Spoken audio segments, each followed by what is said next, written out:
Welcome to Ambient Discourses, conversations with musicians and composers who create musical experiences and sonic landscapes. My guest on the program is Daniel Field of the ambient project Kilometre Club and brainchild behind the Canadian ambient record label Imaginary North, established in 2022. Daniel has nearly 50 releases to his name, and as the guiding force of his record label, has recently released a 24 ambient compilation album entitled Today Until Tomorrow, featuring 92 tracks from a variety of ambient artists from around the world. Their record label also recently released the fifth signature compilation album entitled Imaginary North Transmission 5, featuring artists from the record label. Please welcome Daniel Field of Kilometre Club. Daniel, it's great to meet you. Daniel of Kilometre Club. When did you get started with Kilometre Club? How did that transcend? So, the name Kilometre Club, which that's, my Toronto pronunciation, right, I guess, our metric pronunciation. Kilometre Club actually was something that I remember growing up, and it was like the long distance country club. How many kilometers could you run? So I always thought that would be a funny name for a band. And I would say at least 12 years ago, almost like as a lark, I was playing a show with a couple, learning to play some synthesizers, and I was like, I'll be Kilometre Club. So that, it was just kind of like for fun. I recorded a bit of like synthy folk music under the name, and then I let it lie dormant, the name, for about a decade. And at the beginning of the pandemic, I started getting into synthesizers, coming from a folk background. And I was like, oh, synthesizers are cool. Using a synthesizer with like a DAW is really easy. And then that kind of got me going with, I should use that old name and get it started here. And so that was an easy way to be like, okay, that's the name for this project now. So how many, when you got started during the pandemic, how many albums did you release during that time of lockdown? So the first album I released as Kilometre Club was in August 2020. And one of the first things I did was I tried to release a series of albums that are timed and themed to the Toronto subway system. Okay. So in total, there's 8 EPs or albums with 76 tracks, and that took me about a year. I've lost count of how many actual albums, but I'm looking at close to 400 songs since about fall 2020, give or take. That's quite an accomplishment. That's on order of you're almost creating and releasing almost like on a weekly basis, which probably quite similar to my experience too, of you've got all this time on your hands, might as well do something with it. It's one of the things. So I've blurred my background, but I'm actually an elementary school teacher. I'm at my elementary school. It's if I am blurred, you would just see a light switch and a bunch of books on a shelf. Not very exciting. But not this year, the year before that, I had taken a long planned leave of absence that I had planned 5 years prior, long before I thought there was a pandemic. And it gave me that time that I had always wanted just to make music. And 5 years back, didn't think I'd be making ambient music. It was just, I just want time. Right. And then all of a sudden I had time. And with that time, I was able to, within that kind of year, my kids were at school. I had this kind of time in my basement studio where I prepared enough music that I was like, going about 6 months ahead at one point, looking, now, it's June 2022. I got my February 2023 ready to go. So it allowed me to create and plan a lot of music, which is really good. When you're creating in your process, do you tend to come from more of an intuitive place, or do you put more structure into your creation process? I try to change it up. One of the things I've done, having released so much music, one of the things I've tried to do is decide, okay, what's the theme? What's the idea? What's the approach? And sometimes I will put together a bunch of songs that are thematically linked by what I want with the mood or what they represent. Other times it's like an approach. I've released 2 albums where I gave myself very, very limited time parameters. And I said, okay, I want to have a 5-song EP done in an afternoon, start to finish. And other times I've dwelled on the same song for days and days, and I've output 25 mixes. So I go from I fluctuate. I also do a lot with guitar, like a lot of guitar drones with guitar pedals. but sometimes I'm going to start with, my synth pads first and then go to the guitar, or vice versa. So I don't pick a specific single approach. I try to kind of vary that up and almost see what's happening, see what's working. And do you tend to, and most musicians that I've been talking to kind of have their own little niche approach to it. Some of us are tinkerers, where we'll get out the DAW and we'll start messing with different things and go, oh, that's kind of nice. Or do you take more like a technical approach, or maybe somewhere in between? I find that I in general am an anti-perfectionist. I love the sound of imperfection, and one of the big challenges for me is I'm not naturally a keyboard or piano player, so kind of teaching myself how to play those things. A DAW gives us the flexibility to correct your errors, which is great, and quantize, which is great, but it loses a humanity there. And that's one of the reasons I think I've found myself gravitating a lot towards guitar, is because the human-made accidents, the swells, I've never been a precise guitar player. I can play a bunch of things, but even the way the pedals interact with one another and the noises or the outputs they make are a little bit more asynchronous, a little bit more imperfect, and I think I find I gravitate toward that a lot more. So I'm definitely not on the technical side. I think sometimes what I'll do is I'll get myself going with some guitar, and if it sounds good and I have a bunch of loops going, I'll hit record. I'll take 3 or 4 minutes of that. Maybe I'll change some settings on some of the pedals, run another 3-4 minutes. So now I already have 2 stereo guitar outputs, and that's kind of like the main kind of starting point, and then I can add whatever else I want to on top. And that's been very recently a lot of my process that I've found really, really helpful, because then I can decide, what do I want to do with this? Like, it's like you almost have, here's the base, and it's, like you're building a pizza. Here's the bread, the sauce and cheese. Now let's put the toppings on top. That keeps it open. Let's step away from the conversation for just a moment and check out one of Daniel's recent releases. This comes from the album Dream Gopher and is entitled You Make My Dream, Gopher, Come True, here on Ambient Discourses.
when you're making a piece, what for you,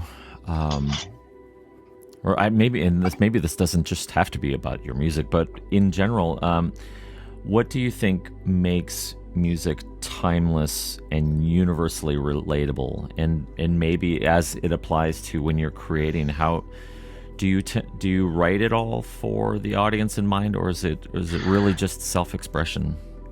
So I think one of the interesting things that I started to sort of figure out as I started creating music, and when I started creating as Kilometre Club, it was very bit more like light electronica, and then I moved towards ambient because ambient was something I've always loved. It's kind of the corner of my mind. Oh yeah, I always like putting an ambient album on in the background and whatnot.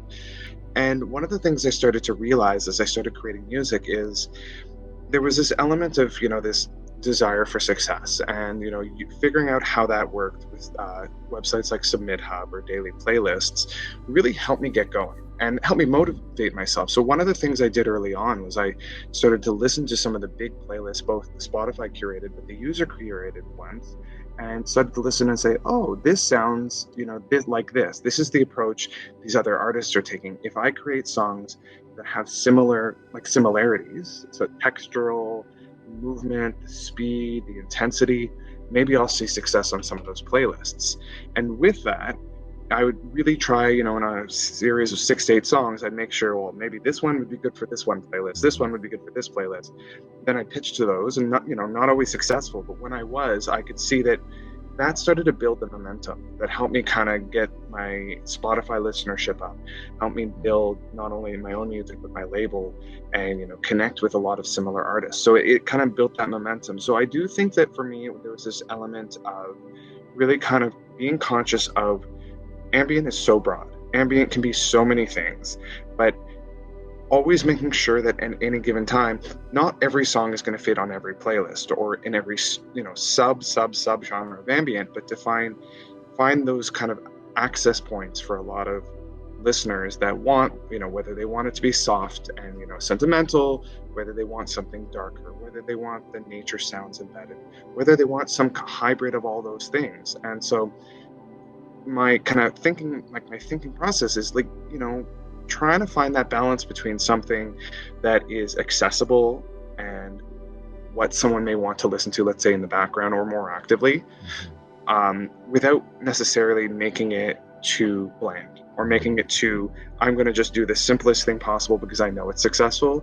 There's this urge to do that I think sometimes I have to pull back and be like, how do I make it like that but still make it exactly what I want it to be, or kind of fit what I'm really kind of trying to get to. Do you have any core principles that kind of help guide you to kind of keep you on trajectory, so that you're not, too self-absorbed or too overly concerned about the listener or what the playlist demands? Do you have any principles that kind of guide you to find balance? I think the thing for me is that, and like I said, close to 400 songs out, is that I actually have not enough self-control with in regard to, this isn't my best song, I'm still probably going to release it. And it's having a bit of a sense of humor about that, kind of acknowledging that not every song I'm going to create is going to be, a big hit, but thinking, does it have a place? And so sometimes I will park a few songs, I will leave them, and be like, okay, this doesn't have a place yet. And a couple times at the end of the year, I'm like, okay, what songs haven't I released? Is there a space to kind of get them out, find a landing spot for them? And I think the thing about ambient is it can be very self-serious, and I do recognize that, and I do like that, but sometimes I like to have a little bit of humor, so that sometimes comes in this funny song titles. Yes, I've noticed that in your latest release. Yeah, and so I'm trying to have some fun, trying to be kind of creative, and I think that kind of keeps me in check a little bit, to be like, as long as it's still fun, it's important. I think if I stopped having fun with it, I would feel very differently. Absolutely, 100%. How are there particular emotions or ideas that you find yourself drawn to when you're composing or when you're creating, when you sit down? I feel like when I sit down to kind of create music, I'm less focused around, what is it going to sound like? What are the chord progressions, and what is that mood that I'm looking for? Is it going to be sad? Is it going to be sentimental? Is, and if so, is it going to be immediate? Is it going to be, where is it going to land? So I love, to me, it's like the pre-writing process is really just kind of thinking to myself, what am I going to do? Is this going to be the one that's going to be really like hearts, tug on the heartstrings, or is this going to be the dark and gloomy? Is this going to be inspired by anything? And sometimes that happens, I find, with a lot of the guitar drones, because I can what happens is I play around until it kind of turns into something that's interesting, and that itself kind of guides it a lot of the time. And so I find the guitar, because you can find a lot of nice happy accidents in a way that I think is harder to do with like MIDI synth, where I can get nice pads, I can get nice ambiance, but I'm not, unless I'm really creating kind of progressions, chord progressions or changes, I'm not getting that as accidental. Let's check out another track, shall we, from Kilometre Club. This comes from the album Lake Dream, and the track is entitled Melted, here on Ambient Discourses.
Do you tend to gravitate toward any particular tool sets when you're creating? Do you are there any particular favorite libraries that you love to use, or particular pedals and effect units?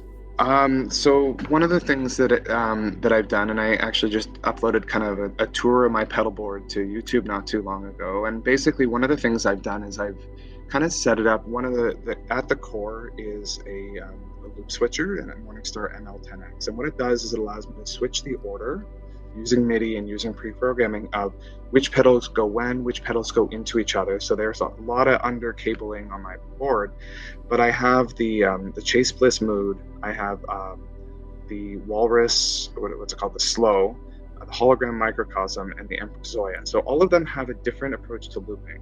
One has a micro looper, one has a freeze, one has a proper kind of looper, and one kind of has a long echo. And so when I use all four at different times, they create this asynchronous, it's like tape loops of different speeds. And then they all go through a Walrus M1, which is a modulation. It's like you can do a chorus or a lo-fi modulation, and it just crunches them all together. And there's so much sound happening that like you're like, I know this started with guitar, but now it just sounds like a lot of things. And I find it's a great starting point for me. And I find it's very easy. Even with a few notes, with 30 seconds, I can create something. And so that to me is like the guitar palette that really gets me going. Yeah. And then on the kind of the MIDI synth side, I just love Arturia Pigments. That to me is my favorite. It's often even just the presets. They're ready to go. Yeah. I am deep into the native instruments in Arturia world, where I have somewhere like, thousands and thousands of, I've hit too many. Now I get lost in them, and now it's like, I'm like, wait, what was the one I liked? What was it called? And I can't find, So, but just trying to figure out what sounds work, and then I always think, I'm like, okay, it's a little rougher in this frequency, test a bunch. Okay, that one's good. Tweak it a little bit if I need to. Ready to go. Have there been other artists that you've looked to for inspiration, or people that have inspired you or have influenced you along the way? For sure. And I think what I've found is it's like, as I listen to different people, different artists, I like, you want to take what do they do really well? What am I going to borrow? And so a couple artists, especially Anthen, which is a guy from Toronto. I think it's Anthen. And he makes some really beautiful, again, guitar-based ambient. He's done some work with Simon McCory, which is really inspiring to me, because Simon McCory does the ambient cello. So it's that blend of that ambient cello with guitar drones kind of mixed together with some modular, and you're like, I don't even know what sound is making what, and really, really beautiful. I've been really fortunate to actually collaborate with a number of artists who I love. A couple, Baharambient and Retland, who I've worked with a couple different times, who I love their music. And when I listen and when they give me their stems and I unpack, I'm like, oh, that's how you did that. That's what you did there. I love that ability to kind of go in and dig in and unpack. And especially with ambient, I feel like there's so much going on. And so sometimes like a peek under the cover feels like, you're like, oh, okay, I see what you're doing there. Right. Have there been some collaborations that you've had that really stood out or were memorable for you, and why? Ooh, that's a good question. I think early on, I reached out to a Toronto vocal ambient pop artist named Shan Chan, and I just loved her music. She put out an EP, this beautiful kind of soft vocals over kind of ethereal ambient pop, and was just a fan. I wrote her. I was like, hey, can I remix this? And she was like, yeah, that would be so cool. And so she was someone who, she sent me her stems from the project. There had to be like 30 stems. There's so many little tiny things. This one was called Kitchen Noise, and this one was called Weird Clank. And you hear them in the song, and they were unpacked, and it was just, and there were layers upon layers of her voice, and that was really interesting for me to work with her voice. And I made basically an instrumental version, but it was a lot of just her like humming, kind of like almost like that whisper sound that was really fun to work with, because it was different than the instruments I was used to. Another really awesome opportunity was the project called Living Droned by the label's called Favelb, I believe. I don't know how to pronounce that, but they do a project. Basically, have a bunch of samples of everything from saxophone and piano, synth, but marimba and all these, and they give the package of samples to different artists with this 5 second starting and ending, and you make whatever's in the middle. And they're now at volume 5. It must be about 3 or 4 hours worth, where you play them all in a row. It's just this endless and living drone. And so that was a really neat project to really inspire to kind of unpack and make what I wanted with. Let's take a listen to another track, shall we? This comes from Kilometre Club's collaboration with Baharambient, and it comes from the album Flow. This one's entitled Astral Flow, here on Ambient Discourses.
What do you think, and on a different note, what do you think or believe the role is of an artist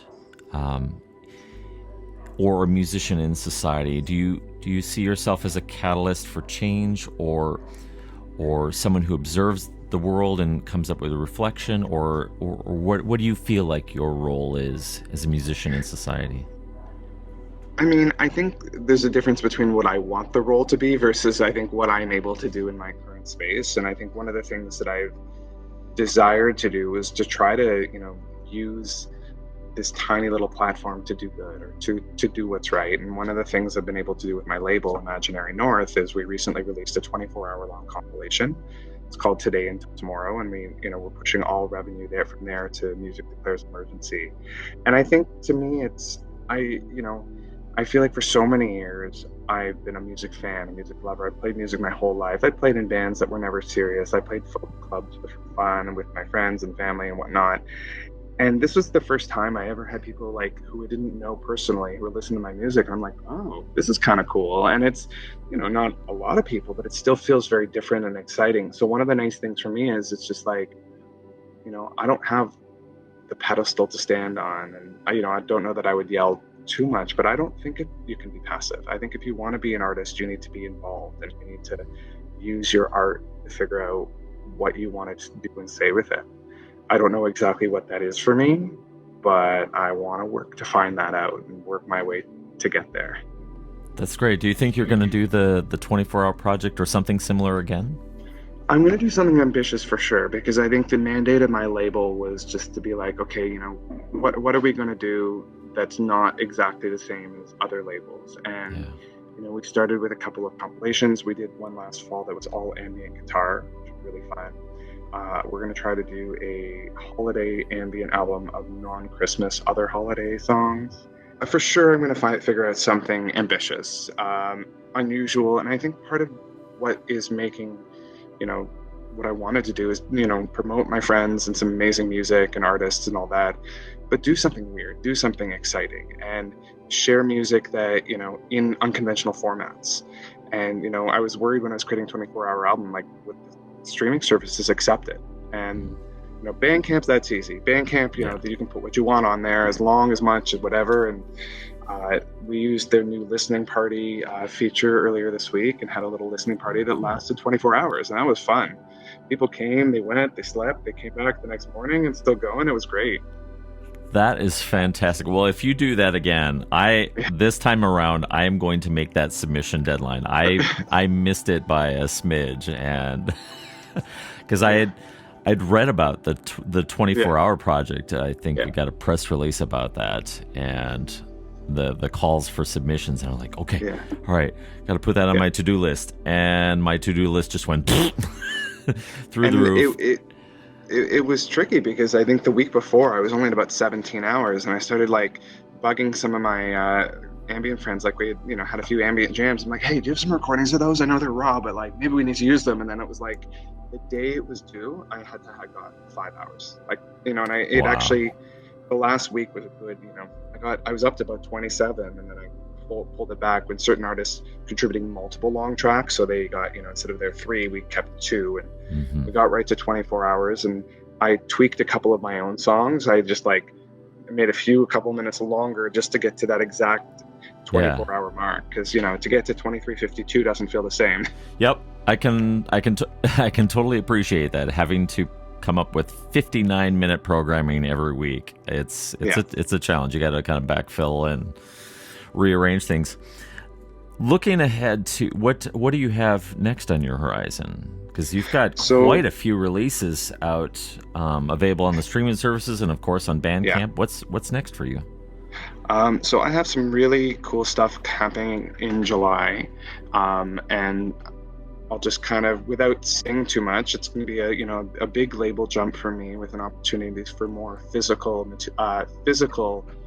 product coming into the world. And one of the things I'm working towards is live performance, which is, I did one solo live performance in December, but kind of rethinking what that looks like. And rather than me standing up there all alone with a guitar, playing 3 notes and opening up for 4 minutes, I'm working with a number of other musicians and creating a collaborative, collective approach to live performance, which is really exciting to me, because I think this is a kind of music that is so insular, and something that I create in my basement by myself, and to do it with others feels really exciting. Feels really an opportunity to make the music, exciting to see and watch, and have a reason for that. So that's something the next few months are going to hold, and I'm really excited about that.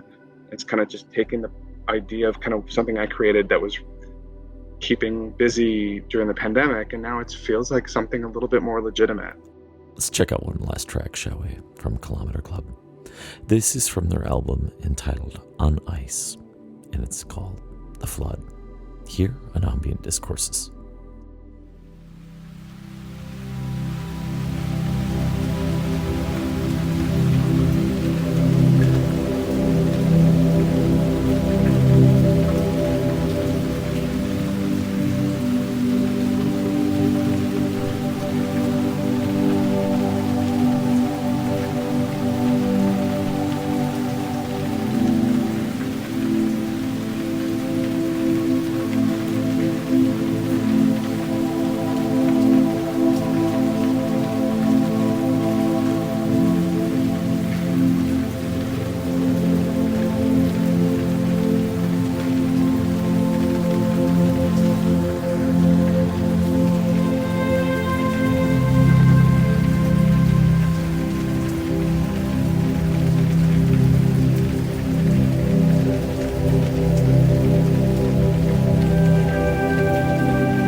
I like the idea that you're creating community out of this. You're bringing other artists together, and you're setting up an experience. I really like that. I really wish I lived closer to Toronto. I can tell you that much. And one of the nice things, I mean, it's not me alone. It was my friend Chad Skinner. He and a partner run Half Moon Audio, which is a great studio in downtown Toronto. And Chad makes music with Sun Rain. And so we connected just as I was getting the label started. And he's been doing the mastering for the label pretty much ever since. But we've also kind of hosted some jams. And then with some other colleagues, started putting on live shows and really being like, okay, this is a bunch of introverts in their own homes. Like, how do we get them out of their homes? How do we connect with one another? And I think it was this January, we had about 8 of us come in the jam, and we were really worried. We're like, maybe more than 4 people. Everybody's going to try to overwhelm, but you realize everybody's an ambient musician. They want to be as quiet as possible. There was so much space that we could creating music live and improvise, and it worked out just really magically in a way. We're like, oh yeah, it's not the same as, electric guitarists trying to shred over one another. So right. It felt really nice to have in-person, in real life community. It felt really exciting. Totally. Now, on a practical level, working with musicians like that live, do you kind of just lay out some ground rules, so to speak, so that you're all speaking the same language? That's basically, as I'm trying to schedule my kind of live performance band, I kind of said, I'm going to structure things. There'll be a bit based on my upcoming music. It'll be, here are the chords, here's the main melody line, almost like a jazz song. Like, here's your A melody, we'll play it once or twice. But then, like, we will use that space. We will be like, okay, we all know what key it's in. We all know the tempo and feeling. Let's play with that. Keep it open. Because I don't think it would make sense to have a properly rehearsed ambient. Okay, everybody hold this chord for 40 seconds. Okay, now we go to the next chord. That's not going to feel the same as kind of feeling out the music and what it's sounding like and what the response is in an environment. That is fantastic. I do hope there will be an online component to this, or some sort of copy of these live performances, because it's just so wonderful to see musicians that have not either worked together before or even haven't met, and then thrust into this collaborative space. And I'm excited for you guys on that. I would love to see more of that globally, actually, to be honest. So I'm fortunate Toronto actually has a really wonderful kind of experimental scene in that sense, where there's a couple of different monthly performances that bring certain artists together who've never met. They put them on stage and they say, you have 20 minutes together, good luck. And, completely inspired, like improvisational, a few different, and it's amazing. And I know, one of the days I was supposed to come got moved, we couldn't go, but like, everything I've heard about it's incredible. It's just, they're going to you're like, okay, it's almost like you're on stage. Here's an instrument. Good luck. You're performing. People are watching you. And it's such an unconventional approach that, hope that people enjoy it. Gosh, I'm legitimately excited for you guys and for the community that you're building up there, for the label. I mean, the Volume 4, that Measure North transmission, that I really enjoyed it start to finish, and I think that you've got some wonderful talent, some very awesome, thoughtful expressions, and I look forward to hearing more from everything that you guys do up there. Thank you. Yeah, no, I've been really fun to kind of put those together. Really just I'm getting so many people that are just sharing music because, I'm not seeking them out anymore. People are seeking me out. And that's kind of fun too, because it makes me feel like, oh, maybe we're doing something right. People want to share their music. They're excited for us to share their music. And it makes it easy to sequence. It's a hard choice to pick which ones go first because they all sound so cool. And so that's been a really cool experience. Yeah. And so it's been a fun part about the label. Just things are happening, which is nice. That's wonderful. I want to be respectful of your time, because I know that you don't have very much of it, but I just want to say thank you, Daniel, for taking time with me to share about your process, about a little bit about your music and all the cool stuff that's going on. It's my pleasure. No, it's great to chat about it, and I'm excited about what I have coming up next, and I hope I didn't sound too stupid on this. Not at all, my friend. Not at all. I just, on a practical level, it's so cool to be able to talk to people from all over the world and to hear all of the different perspectives. Everything that everyone's own unique approach to contributing to this amazing genre of music. And like you said, it's so diverse. There's such a wide array of different things that all kind of fall into that. And I tell you, Imaginary North, I think you guys are going to be ones to keep eyes on, because I think I really, maybe you're not going to be, the level of, pop, stardom, and reaching that kind of level of fame. But that aside, I think that the quality of the art and the music that you guys are creating, I think is worth taking note of. And I'm privileged and honored to be able to share it with whatever wider audience that I can afford. So awesome. No, I appreciate that, and thank you so much for having me on your program. It's great. Thank you so much. I appreciate it, Daniel. Have a good one. You too. My thanks to Daniel Field of Kilometre Club and the record label Imaginary North. I can certainly appreciate what it's like to have a short supply of time, especially when you're an elementary school teacher, husband and father, and trying to run things all in your spare time. It's quite a task. But I do look forward to more awesome releases from the Imaginary North record label, plus Daniel's expression, Kilometre Club. Join us next time for more conversations with musicians and composers who create musical experiences and sonic landscapes here on Ambient Discourses. Bye now.